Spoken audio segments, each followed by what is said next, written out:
Okay, good morning, good afternoon, good evening. Welcome to BWTM Sports.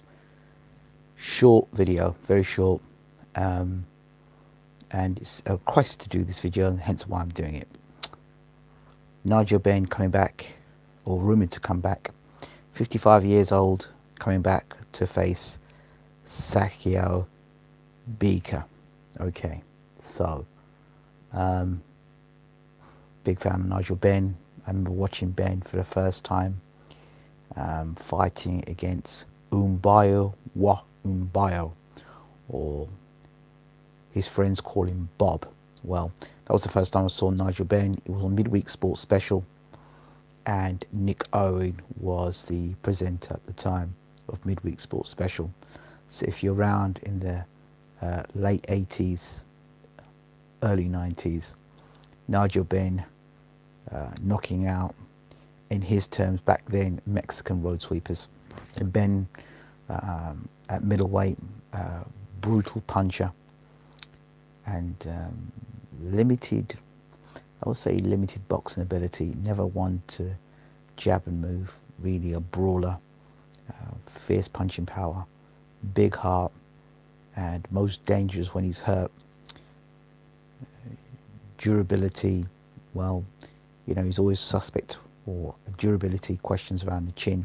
But I think that was mainly because Ben, was all out, chin in the air at times, trying to blow people out and knock people out, which left him vulnerable to getting hit himself. But that was what made Nigel so exciting. Remember him getting beat by Michael Watson and getting knocked out by a jab, quite much like when Yard got knocked out by the jab by Kovalev. So Sakia Biko is the guy that's been rumored he's going to fight. So Ben, I remember that fight and crying the night that Ben got knocked out by Michael Watson. So after that, I remember him rebuilding his career, fighting guys like Sanderline Williams, going the hard route, going to America, and then eventually coming across Doug DeWitt, getting knocked down early, coming back to knocking Doug DeWitt out. I remember him trying to rip up his British license because he wasn't being supported by he won for the WBO title of Doug DeWitt. His fight against Aaron the Blade Barkley, when he blew Barkley out in a round, knocking him down 3 times.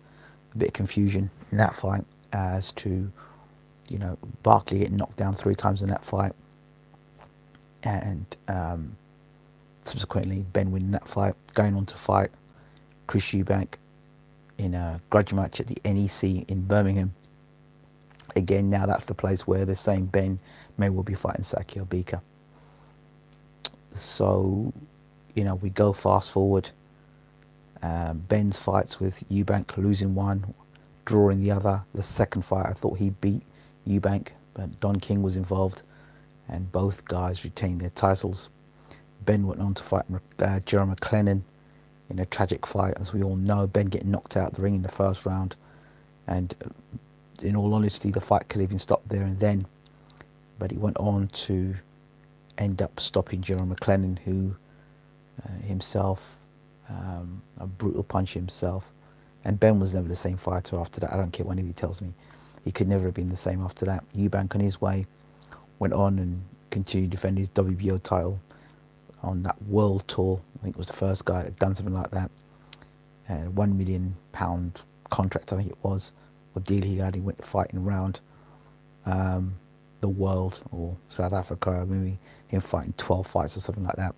And he met against Steve Collins, who eventually Ben lost his title, I believe, if I'm right, to Sugar Boy Malinga. I think he lost his title to Sugar Boy Malinga. Did he not? Sure.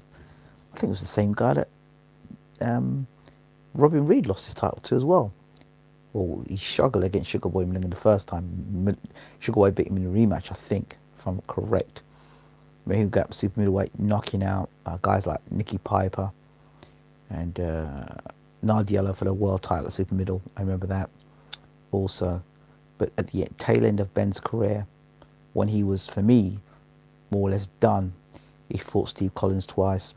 The punches the Dark Destroyer was throwing was bouncing off Steve Collins' chin, and Collins was eating up everything Ben had and giving him back um, everything back, more than Ben could ask for at that time of his career.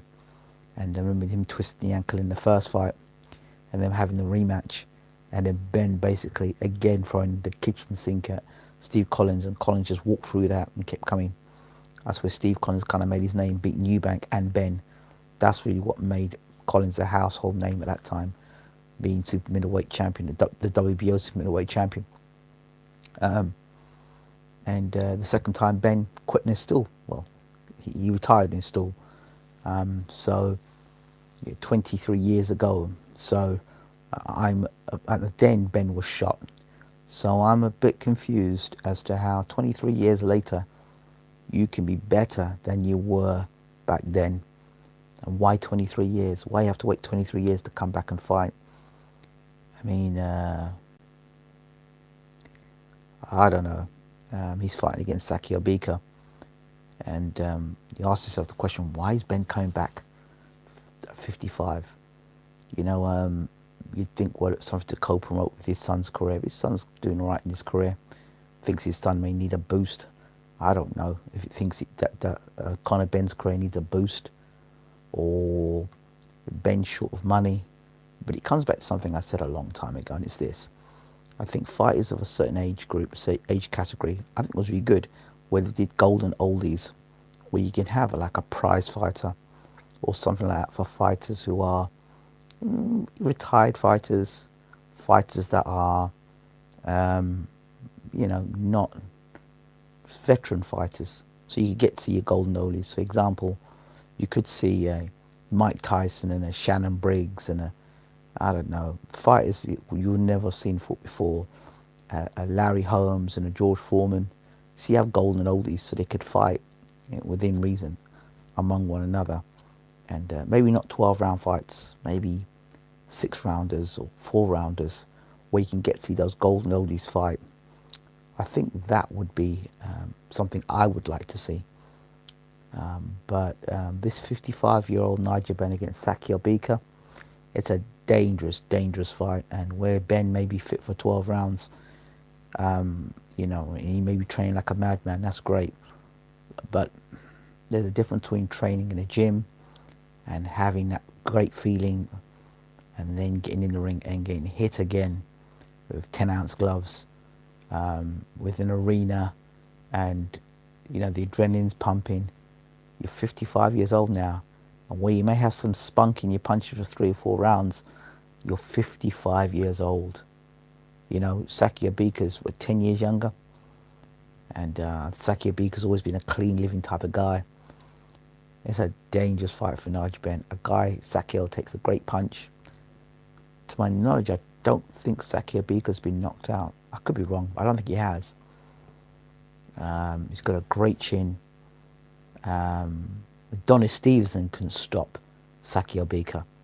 So I don't know where Nigel thinks he's going. He's going to stop Bika.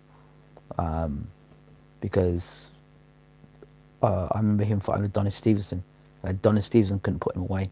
And Adonis Stevenson, for me, is a bigger one-punch knockout artist than Nigel Benn in the higher weight category. So I suspect this fight will happen in light heavyweight, super middle light heavyweight for Ben. I heard rumors it could even be a cruiserweight, but no, I don't like the sound of it.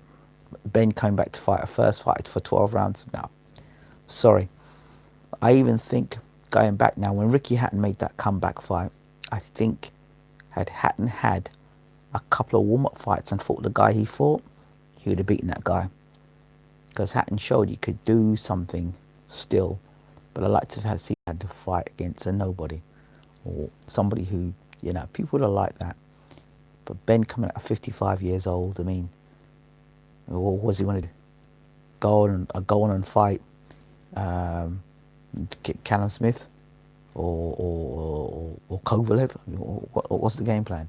What is he coming back? And his chin, Ben's chin's always been dodgy. And he was always easy to hit. Was never the greatest defensive wizard. And Didn't have a great jab on him. He was just a big puncher. He loved to tear up. And the problem with loving to tear up is you get torn up sometimes.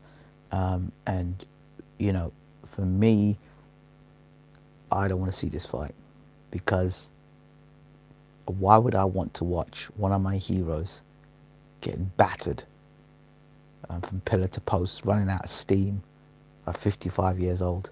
I, why do I want to see that? Why do I want to see that? So what? His son can run into the ring and demand to fight Sasaki Obika like some sort of Rocky movie. Why do I want to see that? Yeah, Ben May fought his best when he was hurt. But let me remind you something of what John McClellan did to him when he was hurt. Knocked him out of the ring. And, you know, most referees had a good point of stopping that fight right there and then. But Don King was in control of that fight that night. And people wanted value for money. So they saw a savage fight. One of the most savage fights and brutal fights I've ever watched. I don't want to see Ben get beat up like that. And more to the point, there has to come a point where, you know, these guys are Hall of Fame fighters. Ben's a Hall of Fame fighter for sure. Does that encroach on his legacy and his Hall of Fame status? So there's got to be some ruling somewhere. What's the ruling on this, people? I mean, 55? And like, you know, how much is Ben getting paid for this? And then if he was successful and get past Saki Obika, and how much more would he fight? And then if he's come back at 55, then what's to stop a guy coming back at 60 fighting? And ageism, that thing's ridiculous.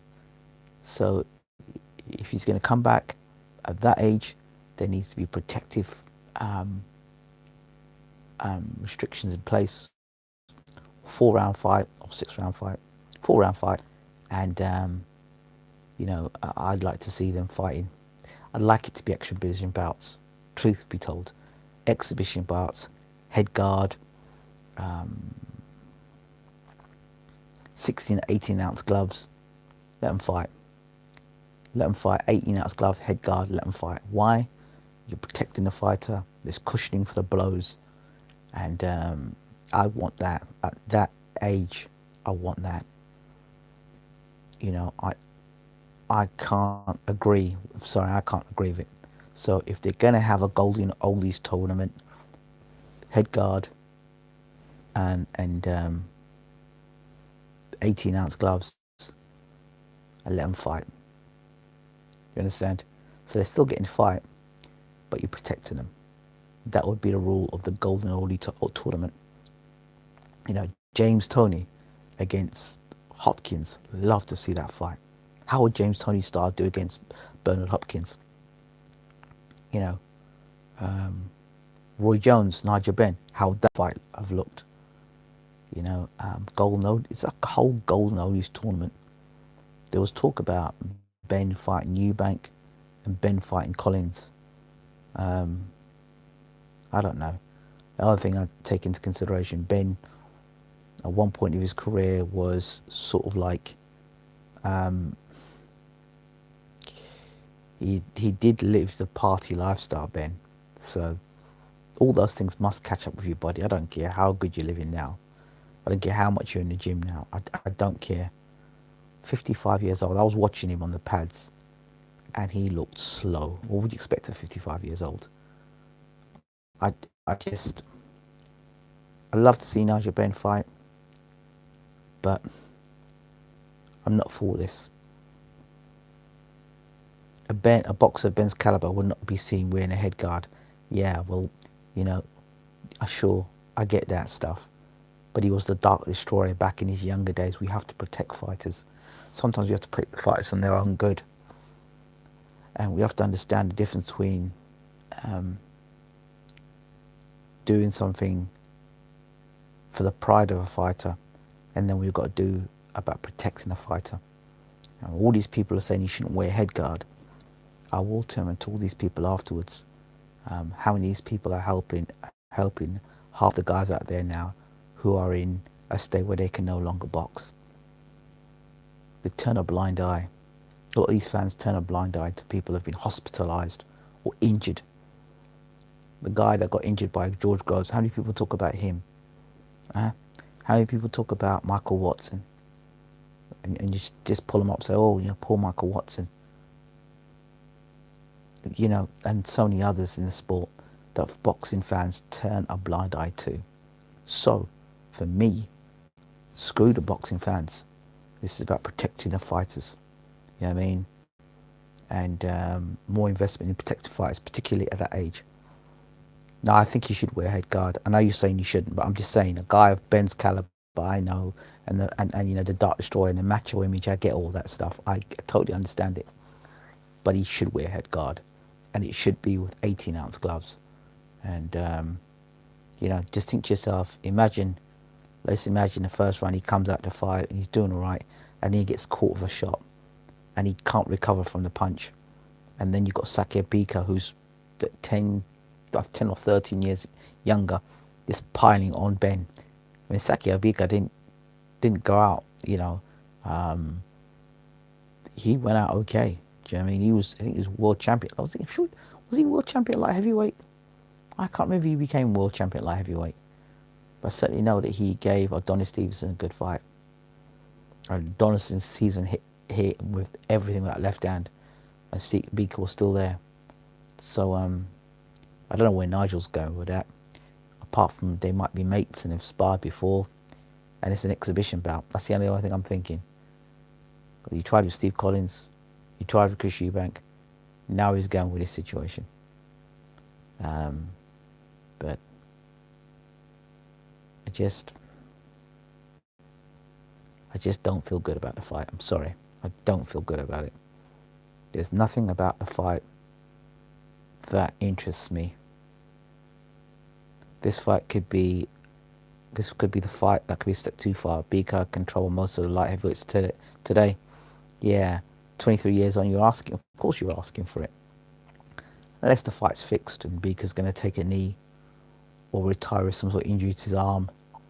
I don't know what Ben's trying to prove, Different if he was trying to fight Eubank again and he was, it was a revenge fight and wanted to put the record straight after the draw. I'd get that.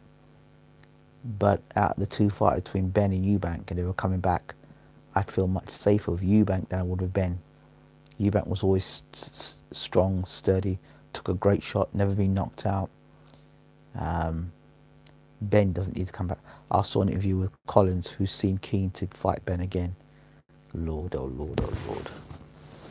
I remember, I believe that Steve Collins was trying to make a comeback, and I understand, because he was drinking so much, that something happened in the gym. I can't remember who was sparring. He may have been sparring with Howard Eastman, I'm not sure. But it was sparring, and something went wrong. The rumour was something went wrong in sparring with Steve Collins, and that was because of the alcohol, and that's why Collins was unable to make a comeback. That's what I heard. And there must be some legitimacy to that rumour, because Collins didn't actually come back.